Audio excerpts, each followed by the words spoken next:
Saudações a todos, bem-vindos ao espaço de entrevista do Portal de TI. Eu sou a Fernanda Gonga e vou levar-vos a conversar com o diretor-geral da ITA Internet Technologies Angola para sabermos, dentre vários assuntos, a saúde das questões relacionadas à conectividade no país e também qual tem sido o contributo da ITA para o desenvolvimento da economia e, sobretudo, para o enriquecimento do nível de literacia digital dos angolanos. Mantém-se aí, faça a sua subscrição e não deixe de nos acompanhar. Muito bem, engenheiro. Conta-nos um bocadinho de como é que está a ITA. Já sabemos que ela existe desde 2005, já lá se vão mais de 15 anos. Como é que está a saúde da ITA? Olha, a ITA está no mercado, como bem disse, há 16 anos. Começámos como um provedor de serviço de internet em 2005.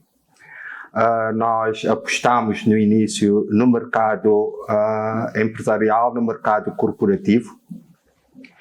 E nós estamos num ponto em que faz parte da concretização daquilo que foi o nosso plano estratégico, o plano, a visão, primeiro, dos iniciadores dessa empresa, um grupo de muitos jovens que com bastante energia e empreendedorismo resolveram levar avante esse desafio, primeiramente como uma empresa literalmente do fundo do quintal, 4, 5 pessoas, mas muitos empreendedores, muito jovens, realmente jovens, a cada dos 20 anos, que em 2005 decidiram abrir-se ao mercado e como resultado da visão e fundamentalmente do profissionalismo que impuseram nas suas atividades, rapidamente crescemos.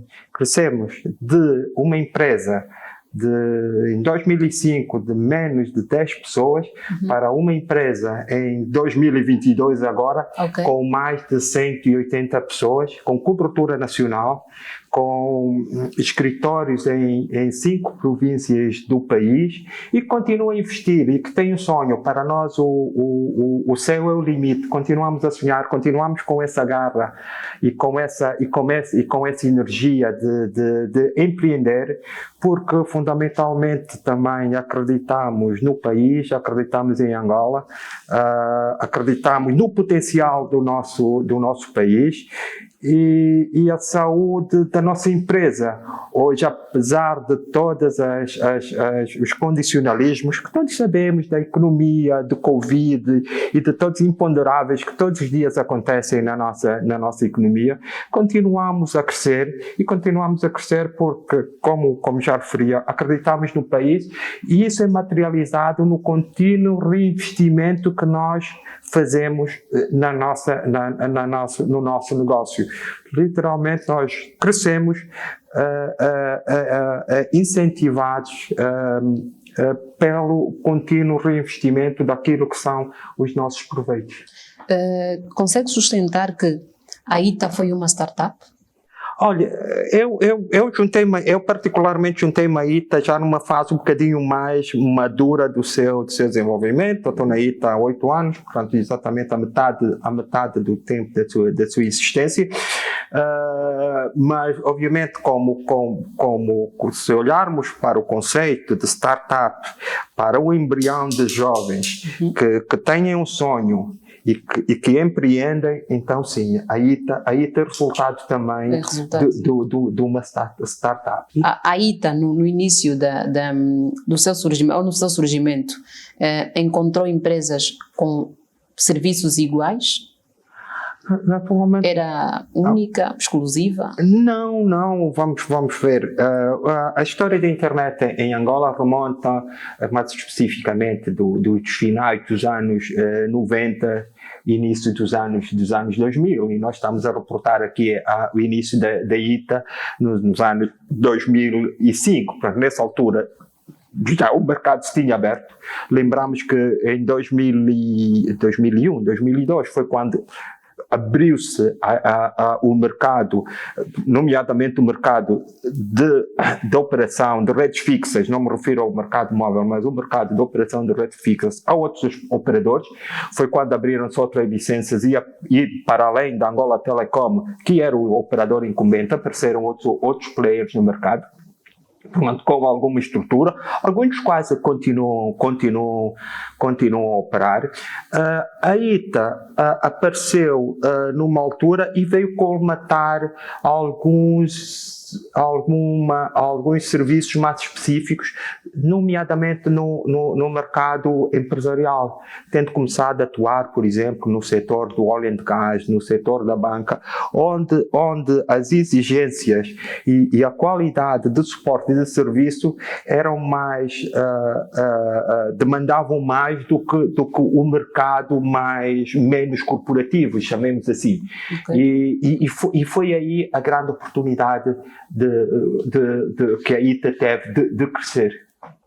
Nós acompanhamos que há ainda um baixo nível de literacia digital e, segundo a explicação, consegui perceber que desde o surgimento a ITA sempre esteve à margem do mercado informal, certo? Não, a ITA... Tendo como nicho... A ITA nunca esteve à margem do mercado informal, nem de nenhum dos segmentos do mercado, seja ela o mercado corporativo, o mercado de consumo ou até o mercado informal. A visão da ITA, apesar do seu core business consubstanciar-se no mercado corporativo, porém, os investimentos que a empresa vem fazendo em termos de infraestrutura acaba por se refletir em todas as suas vertentes, em todos os segmentos do mercado. Hoje, e devo dizer que já abrimos mais especificamente também para o mercado de consumo. Já começamos a investir em redes domiciliares, naquilo que nós designamos as zonas de Greenfield, que são, nomeadamente, por exemplo, as centralidades, onde aqui em Luanda já disponibilizamos conectividade para mais de 2.000 residências na centralidade 44, do quilômetro 44. Acabamos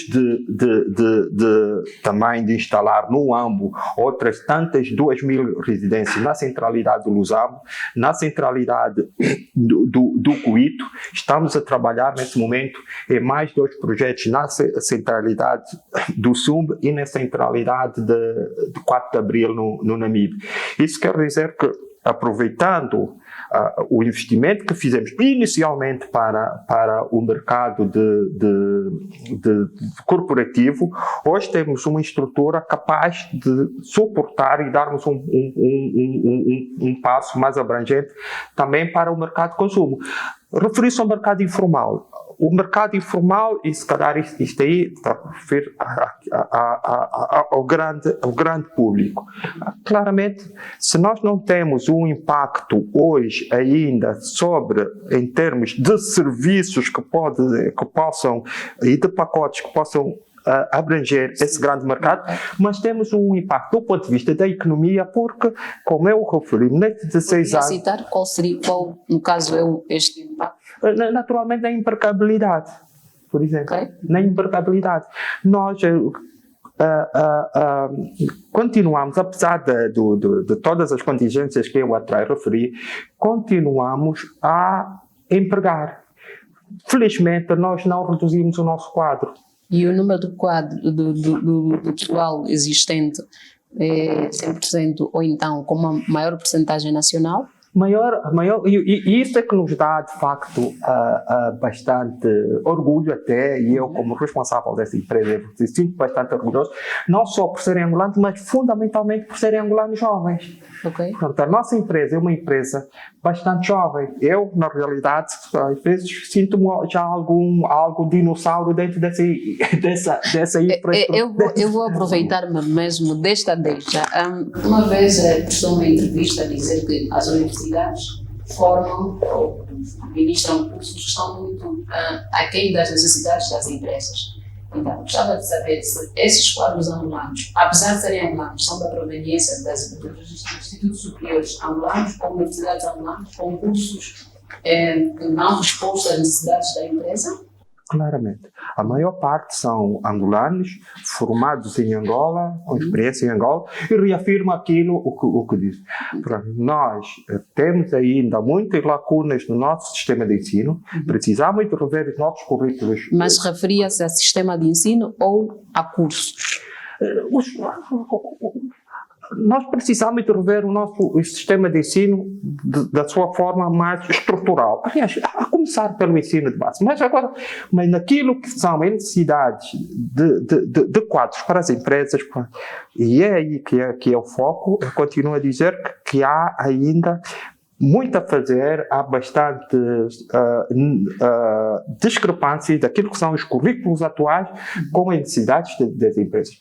Porém, nós acreditamos na juventude, acreditamos no potencial, e o que nós fazemos aqui, nós recebemos muita gente aqui como primeiro emprego, sem experiência nenhuma, e que nós incorporamos no nosso ambiente empresarial e com training on job e não só, conseguimos desenvolver as nossas equipas, e hoje temos quadros bastante qualificados. Eu, no passado, disse, e gosto bastante de dar esse exemplo, o primeiro backbone de micro-ondas desenhado, instalado e mantido apenas por angolanos mais jovens, realmente, são muitos quais vindos dessas universidades, mas depois hoje, e que hoje estão aí, que cobre desde a fronteira norte de Massabi até o Namibe, foi feito por essa equipa de jovens que está aí, angolanos, jovens com menos de 30 anos, primeiro emprego, claramente, tivemos que dar treinamento, tivemos que dar suporte,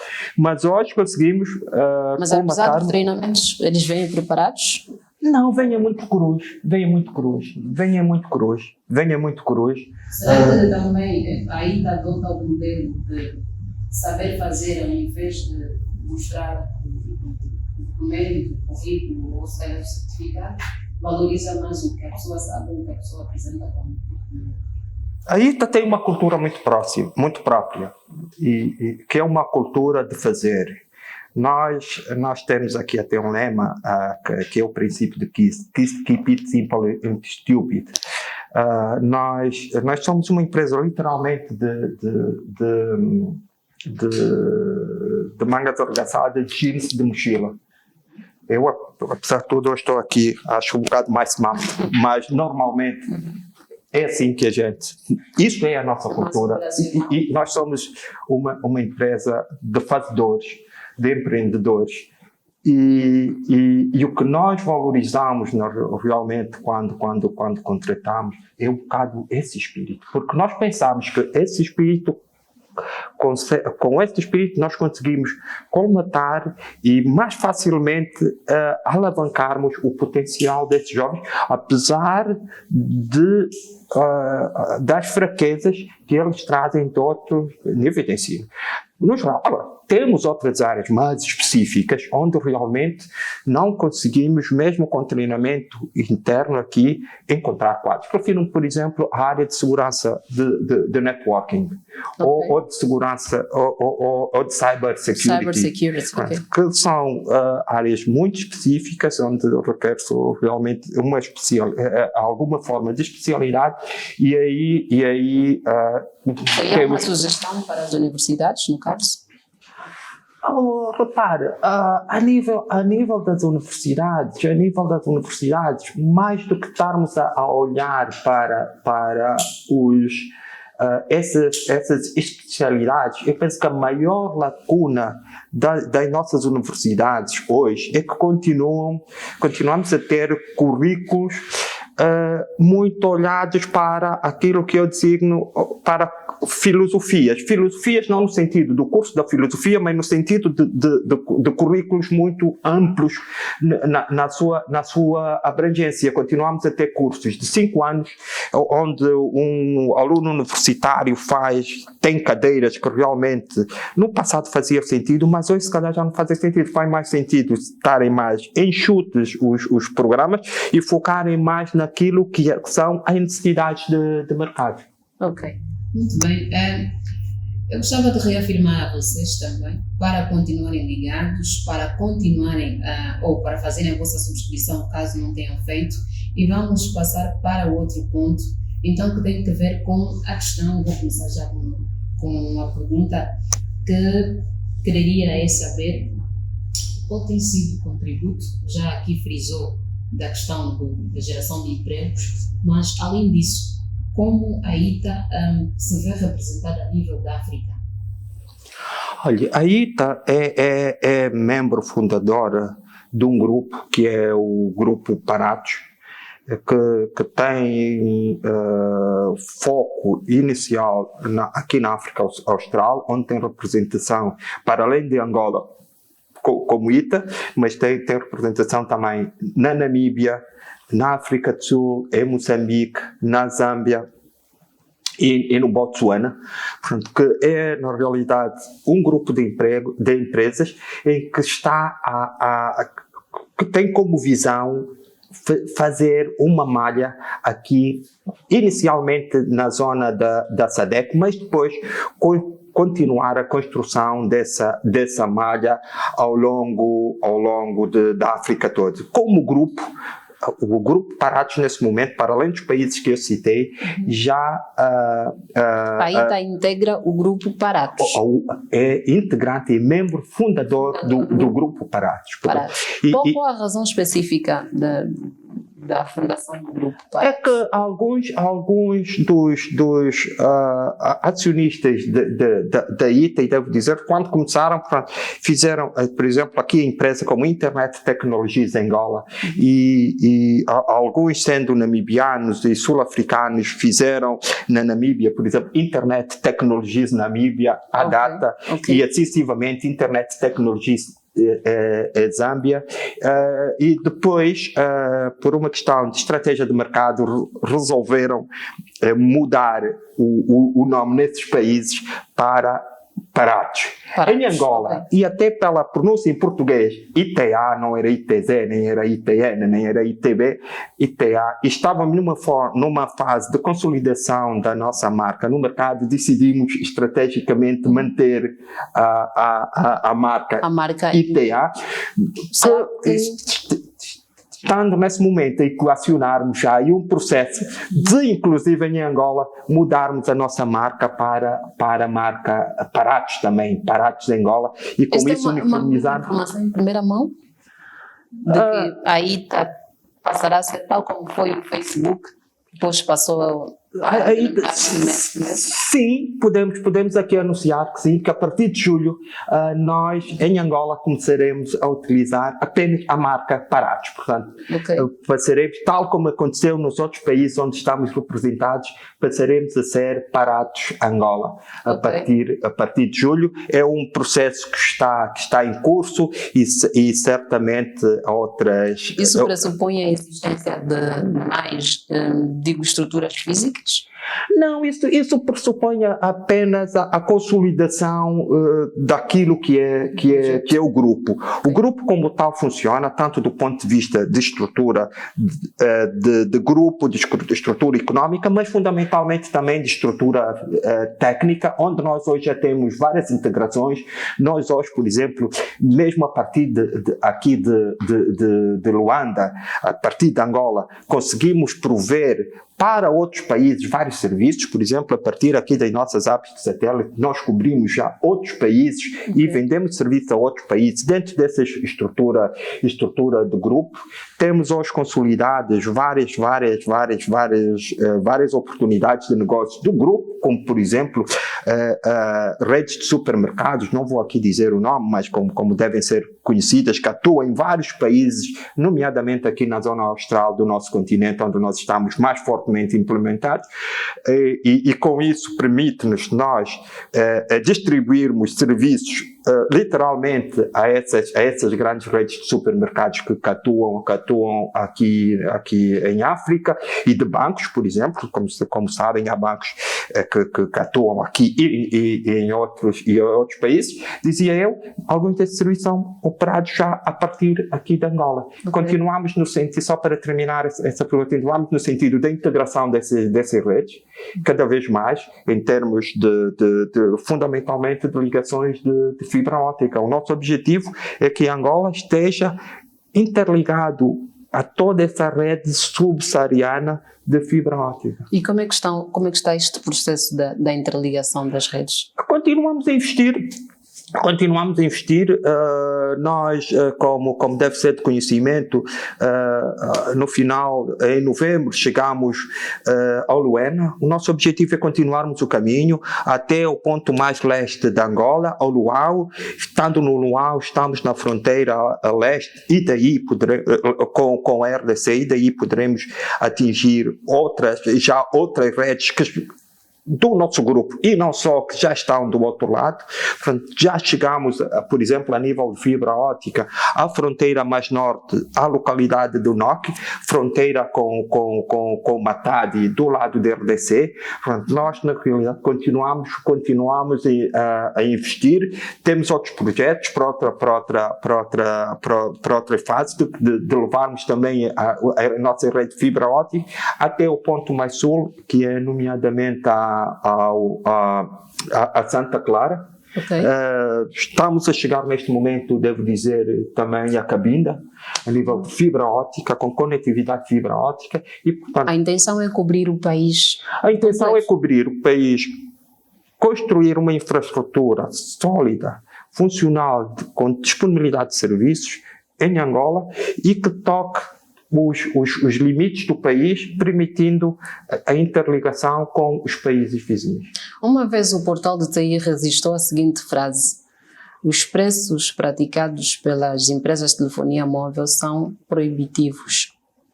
Reafirmaria esta frase, esta afirmação? Os preços praticados pela telefonia móvel... Pelas empresas de telefonia móvel são proibitivos. Eu acho que talvez não tenha sido exatamente esse Foi uma contexto. Entrevista prestada na Rádio MFM?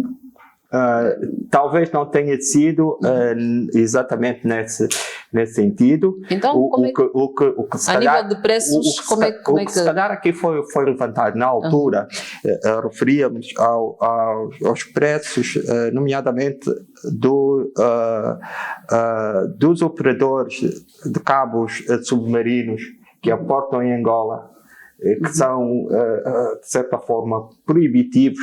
Mais que proibitivos, são preços... Mas porquê proibitivos?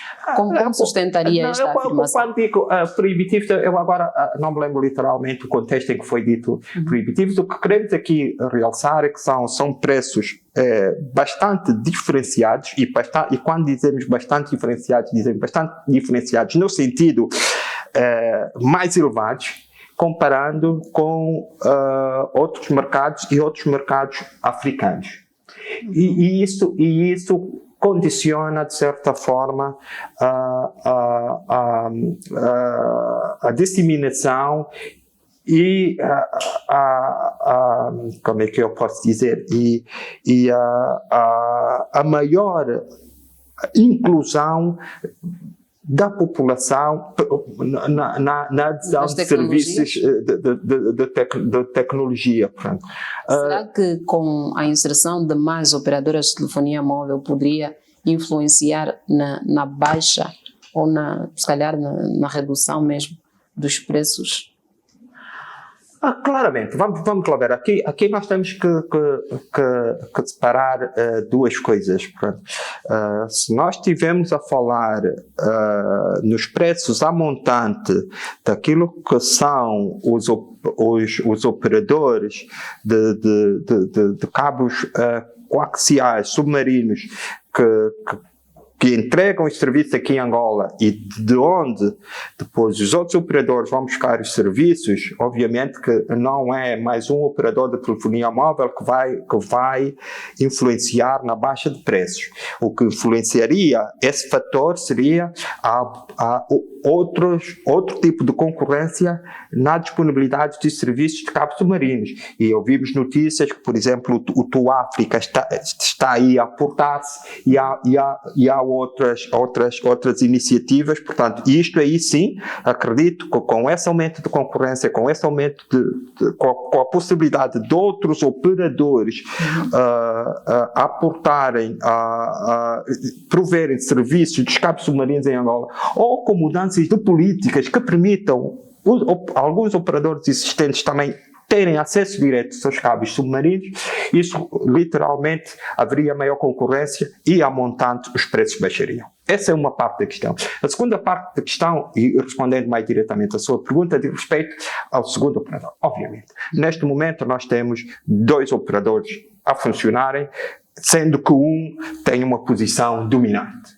Okay. E como há tempos alguém num programa dito, basta nós olharmos na rua e vermos os vendedores de saldos, aquilo dos cartõezinhos, e basta nós olharmos para quantidades que um operador tem e do outro, né? Enquanto ele tem do operador dominante 20 saldos, do outro tem um a montar. Portanto, isso representa a cota de mercado que os 2 operadores têm. Há um domínio absoluto do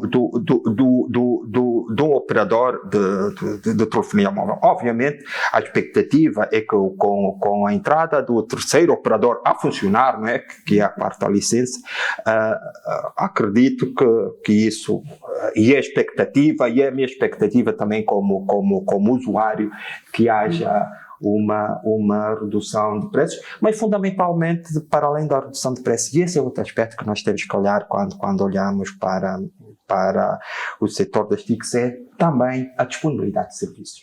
É crítico. Hoje a nossa vida está tão intrinsecamente, e quando digo a nossa vida, desde cidadãos às empresas, está tão intrinsecamente relacionado e dependente da tecnologia, que a disponibilidade de serviço é um fator crítico. E nós ainda temos algumas. Mas essa questão será que não existe uma disponibilidade de serviços, mas o fraco nível de educação tecnológica, fazendo com que as pessoas estejam mais inclusas tecnologicamente, é que resulta na fraca adesão aos serviços? Porque faço essa questão porque, por exemplo, falando das 2 operadoras de telefonia móvel, têm lançado vários serviços, várias campanhas, mas a adesão dessas campanhas, desses serviços, tem sido não num nível percentual global, e também seria impossível, mas também num número representativo, a nível daquilo que é a nossa população em si. Será que os projetos não são falhos por não atingirem a população pela fraca literacia? Um deles pode ser o exemplo do mobile money, se calhar é isso que se refere. Claramente, há muita iliteracia digital. Mas não é só a questão da iliteracia digital, por exemplo, a questão, se quisermos falar do mobile money, isso tem a ver também, do meu ponto de vista, daquilo que é a própria iliteracia, fundamentalmente financeira. Nós ainda há bastantes dificuldades da população, basta olharmos, por exemplo, eu moro no Nova Vida e hoje eu não percebo fundamentalmente como é que há sempre lá no guichê da ENDE para se pagar energia, filas, quando as pessoas podem ir ao multicaixa e pagarem. E tem lá ao lado mas as pessoas preferem ir pagar em cash. Preferem fazer os carregamentos do pré-pago em cash. Literalmente, todos os dias há lá uma fila. Será que é porque as pessoas não sentem a necessidade disso? Digo isso fazendo aqui uma busca à utilização passo aqui a publicidade do Caixa Express. Houve maior utilização durante o período pandêmico, devido às restrições impostas às pessoas. Claramente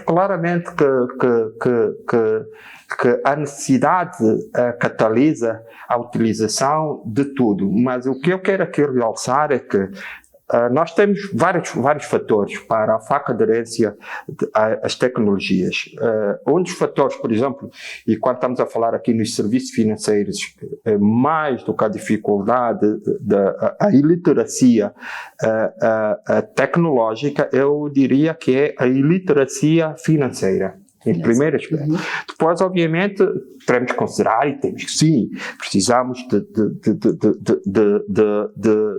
fazer mais no sentido de instruir as populações, de disseminar essa cultura digital às populações. Mas não só são as populações, sabe?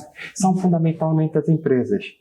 São nós hoje. Ainda temos uma resistência. Por exemplo, eu não percebo que eu vá a uma clínica, ok, e eu tenho uma base de dados lá na clínica, e cada vez que eu vou lá, tiram o meu cartão, fazem uma fotocópia, e tiram o meu bilhete e fazem mais.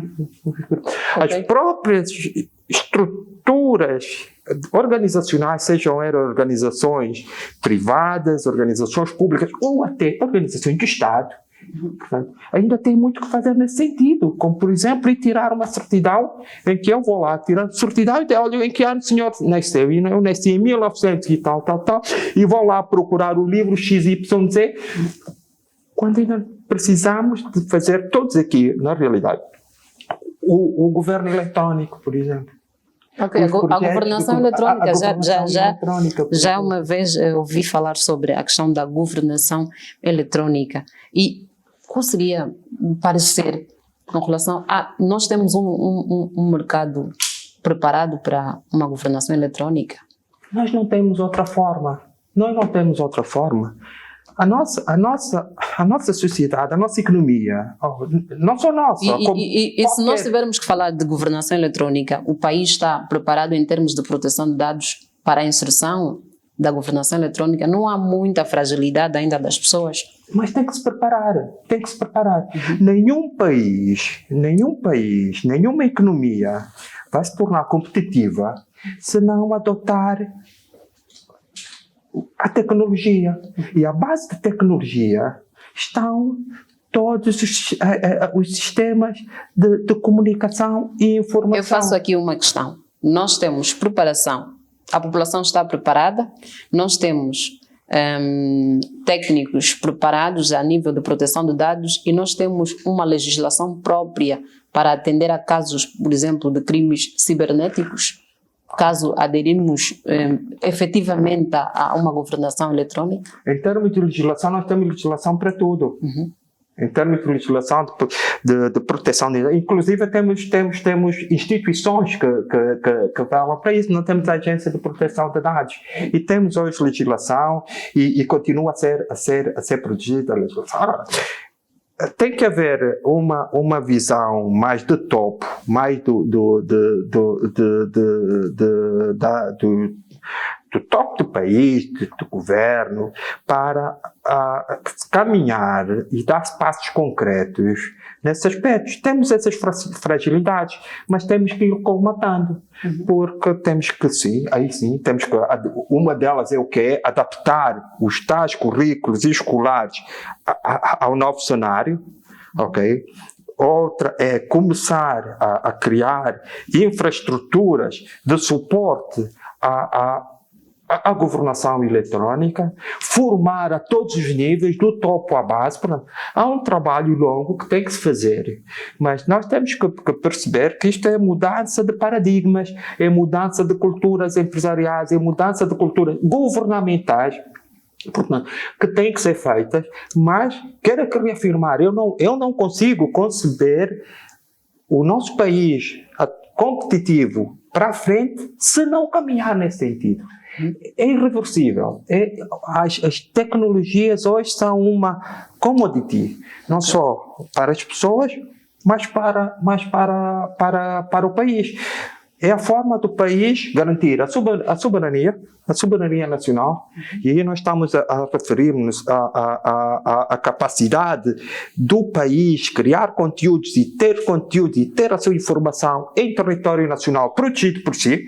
Hoje fala-se muito nos sistemas como cloud, etc, onde estão ninguém sabe, portanto, alguma informação valiosa para o país, É no sentido da economia, da eficiência e da eficácia econômica, é no sentido da competitividade internacional. Eu já várias vezes disse, eu não consigo perceber como é que o agricultor lá da minha terra, em Carandula, pode concorrer na produção de banana, por exemplo, com um agricultor do país XPTO que, para já, produz todo o ano. A banana deixa de ser sazonal. Por quê? Porque ele tem estufas controladas por um sistema informático que consegue ter a banana com as características A, B, C, D. Claramente, aquela banana vai ser mais barata para o mercado e vai ter muito melhor qualidade do que o esforço que nós fazemos aqui para produzir. A nível de data centers, conectividade, como é que o país caminha? A nível de conectividade, eu também costumo várias vezes abordar esse tema. Nós fizemos ao longo dos